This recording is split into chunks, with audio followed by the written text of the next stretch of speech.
सन 10 रजब 195 हिजरी Medina का एक पाक घर, एक नूरानी सुबह, एक पाकीज़ा नूर की विलादत हुई, जिसके आने से इमाम अली रज़ा अलैहिस्सलाम की आंखों में चमक और दिल में खुशी थी।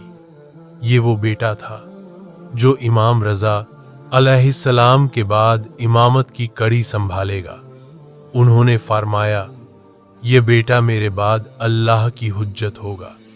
इस प्यारे बच्चे का नाम रखा गया मुहम्मद। लोग उन्हें प्यार से तकी और जव्वाद कहकर बुलाते थे, क्योंकि वो बचपन से ही बहुत सखी और परहेजगार थे।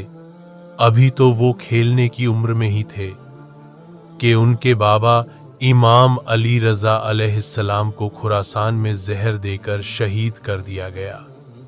सन 203 हिजरी में मौला तकी अलैहिस्सलाम ने महज 8 साल में इमामत की रोशनी से उम्मत को संभाला। लोगों ने हैरानी से पूछा, क्या एक बच्चा उम्मत का इमाम बन सकता है? मगर इमामत ना उम्र देखती है न शक्ल, वो अल्लाह का चुनाव है। इसी बिना पर अब्बासी खलीफा मामून लईन, जो अहले बैत का दुश्मन था, उसने उनका इम्तहान लेना चाहा ताकि लोगों के सामने इमाम को रुस्वा कर सके। रिवायत के मुताबिक उसने अपने दरबार में एक बड़ी इज्तिमा किया, जिसमें इमाम ने 70 नामवर आलिमो दाना को सिर्फ 9 साल की उम्र में अपनी इल्म से हरा दिया, जिससे इमाम का चर्चा हर तरफ फैल गया और लोग उनके आशे होने लगे। मौके का फायदा उठाते हुए मामून लईन ने अपनी एक बेटी उम्मुल फजल से इमाम का निकाह कर दिया, जिससे वो चाहता था कि इमामत उसके खानदान से चले और उसकी हुकूमत को भी कोई नुकसान ना हो। लेकिन उम्मुल फजल से इमाम का कोई वारिस नहीं हुआ और सियासी तौर से भी इमाम तकी अलैहिस्सलाम से मामून की दुश्मनी और बढ़ती गई।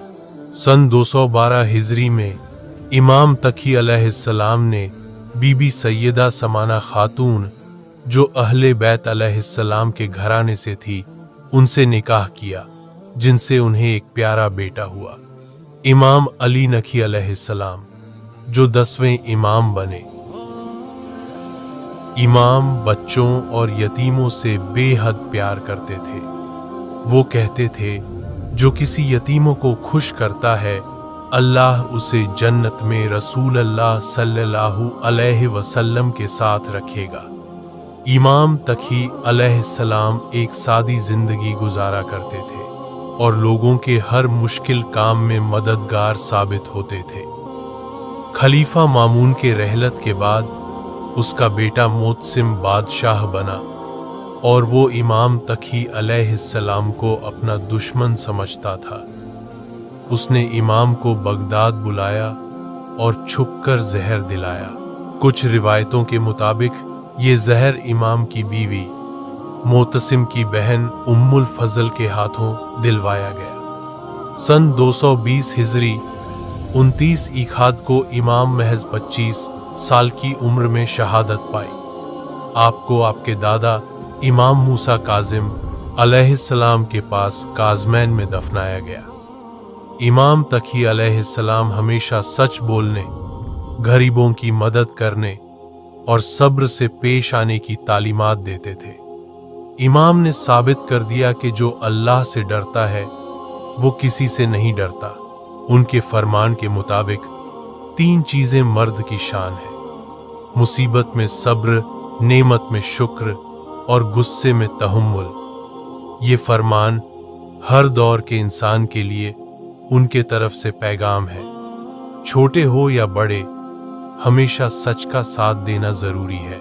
आइए उनकी रोज़े शहादत पर उनके पोते और हमारे जाहिर इमाम अज्जलल्लाहु फराज को ताज़ियत पेश करते हैं और अल्लाह से दुआ करेंगे कि जल्द बखियतुल्लाह की ज़हूर फराहिम करे, ताकि वो उनके जद का इंतकाम ले सके। इलाही आमीन।